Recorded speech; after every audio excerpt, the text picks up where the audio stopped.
Hello there, men, and welcome to the Masculinism Movement channel, a place for men to be men and talk about masculinity and men's issues. I'm your host, Brian Crawl, and today I want to talk to you about values and 10 different types of values that you can have. As I've spoken about before, one of the things that society has always traditionally valued about its men was the code of masculinity that they were supposed to be taught to follow by their fathers and other male community leaders. In order to be a valuable man, you have to have values. That is, things that you value and demonstrable values that you have to offer others. Women, of course, have no code of values. And with men losing theirs now, the world is beginning to become absent of the good old-fashioned values that used to be guideposts for society to help us find our way and thrive as a civilization. I believe that the loss of values is a significant reason as to why civilization seems to be beginning to crumble. Because most people don't seem to have any values these days. And so they're living lives of complete degeneration. So, of course, society is falling into decay. And in order for our cultures to come back into a place of positive growth, we need to get back some of the values that we lost. Now, I don't think that there's any one specific system of values that is the exact best or the most right or anything like that. Value is a concept that is kind of abstract. Values are not facts. They are more philosophical. And anytime we're speaking about specific values, they're going to be contextual.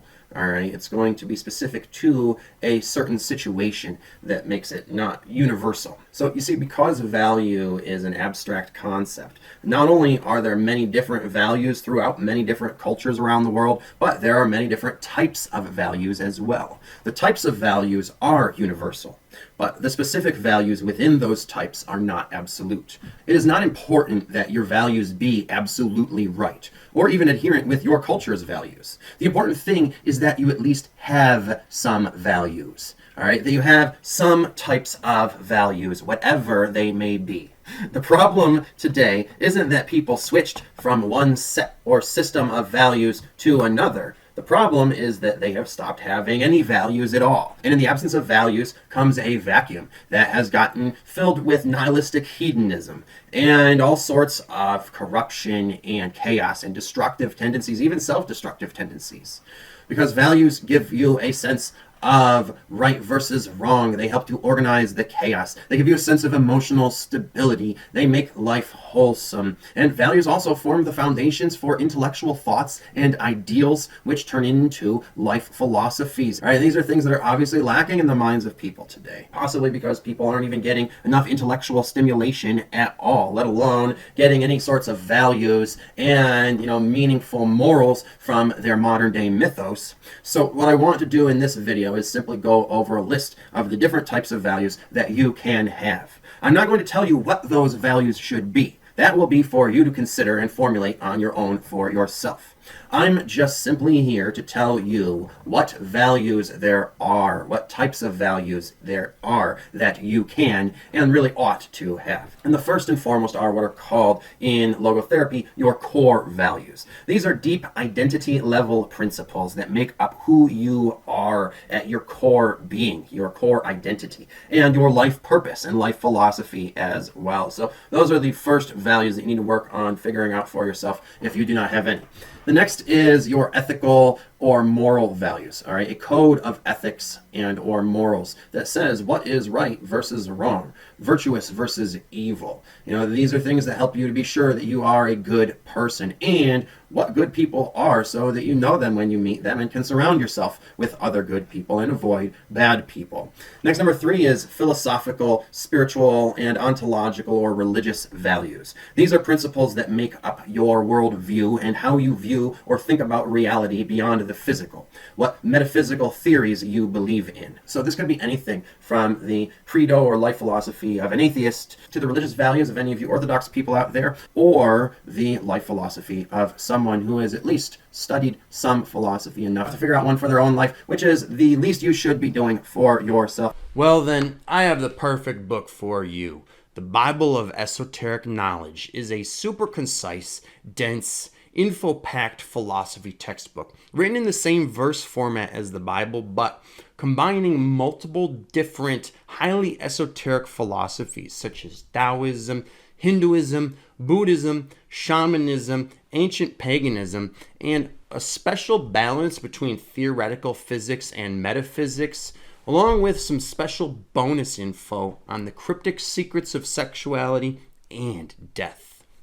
This book will stimulate your intellectual philosopher's mind like no other, especially since it's a lot shorter and easier to read than most philosophy books made up entirely of run-on sentences and never-ending paragraphs, and can be quite boring and exhaustive.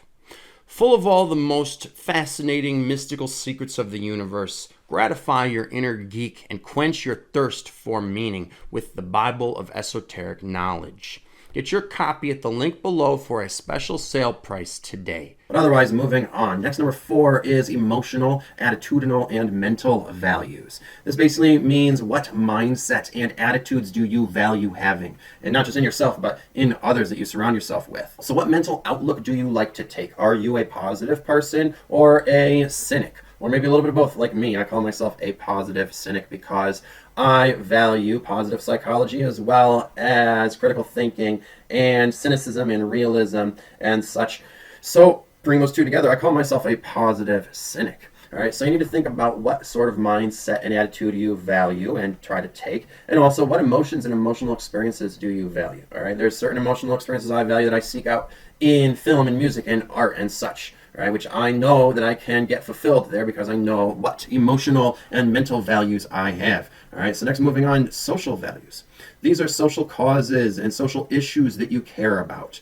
Things that you value about the people you associate with and call friends, and things that are social behaviors that you value, things that you would consider to be important when it comes to manners and etiquette. All right, these are social values. So if you're someone who values politeness, like me, that is a social value of yours. That is part of your man code. If you believe that there are some sort of unspoken social rules that men are supposed to abide by, that again, those would be social values of yours.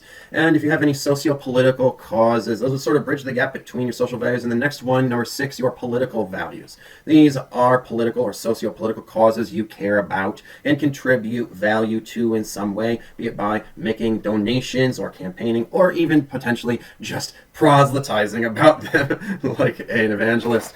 Some of the political people out there just can't shut up about their causes. And it's important, I think, to know what you value politically and where you stand and what you are for and what you are against, because there are a lot of political issues out there these days, especially for us men, which is why I am keeping you informed by doing videos on all of them. So make sure you peruse the political video playlist that I have made for you if you're interested in learning more about the different political issues for men. And otherwise, moving on, number 7 is family values. These are principles that keep you and your family together as a cohesive unit. And so again, they could be anything, just whatever they are, they need to keep you and your family together. All right, so back in ancient times, we had this thing called marriage that men are now opting out of because it's an institution that we used to value but has now been turned against us and used to extort us. So we need to find some other family values if we're going to be able to have families and create lineages. So whatever they may be, even if you are not a monogamous person, maybe you're polyamorous or polygamous, or maybe like me, you do not want to have anything to do with women, but you might still want kids, and you can have that. All right, but first you need to have some family values so that you can figure out what type of family you want to have and how you want to pass on your lineage. Okay, and then next is professional values. These are guidelines for your career path, and not just what you want in your career, what you would value in a career position, but the value you have to contribute to your company. You have to be able to say to prospective employers, if you're looking for work, what value you have to offer them in business. Okay, so you need to know what is valuable about yourself as a professional and what you would value about companies that you work for and positions that you would work in. Next, number 9, creative and artistic values. If you are a creative person, there should be types of creativity and art forms that you value more than others. And knowing what you value creatively and artistically can be very significant for you. And then next, number 10 is pursuit, passions, and other preferences, such as hobbies, activities, and interests that you value and which give your life meaning, which is what makes them more like passions and pursuits rather than just, things that you are into. So that's very important because a life without passion is not a life worth living. All right, you need passions in order to give your life some sense of purpose. And then lastly, there's probably more other types of values out there besides these 10, right? Your values could really be anything. Okay, it could maybe be something more specific to your counterculture, right? Or your specific lifestyle or situation, something that I can't even think of, okay? So don't limit yourself to just these types if you can think of any others. And I'm not saying that you have to think of all these different kinds of values and make a list with all 10 of these categories, although that wouldn't be a bad idea if you have the time. But at the very least, you do need some list of some of the different types of values that you have and what they are, all right? Don't just write down like, oh, I have, family values. I value family. Like, that's a start. It's a good thing that you got the pen to the paper and that you put that down, but you need to talk about these things in as specific detail as possible. So get to work, know what your values are and what you value in life so that you can be a valuable man and live the highest quality life possible. And otherwise, that concludes this talk on values. And if you're looking for some more ideas on masculine values, check out my video that I'm providing the link for below on the virtues of masculinity and what values and virtues I feel are inherent to masculinity and things that every man has the potential for. And be sure to share what your values are and any other sorts of opinions and thoughts that you might have by commenting below. That concludes this video. Thanks for listening. I hope I mansplained that good enough for you. If you like what you heard, please click the like button. And if you feel you gained some value from this video and would like to give some back, please do so with the PayPal link below, because your support helps fund me doing this work and fight the good fight for men like you. If you are ready to take the red pill and wake up from the matrix and the matriarchy controlling it and learn everything you need to know about female on male sexism, get your copy of my newly released book called Misandry Exposed, on sale now for a special price that won't last long. So check it out by clicking the link below. And otherwise, take care of yourselves, men, because no woman out there is going to.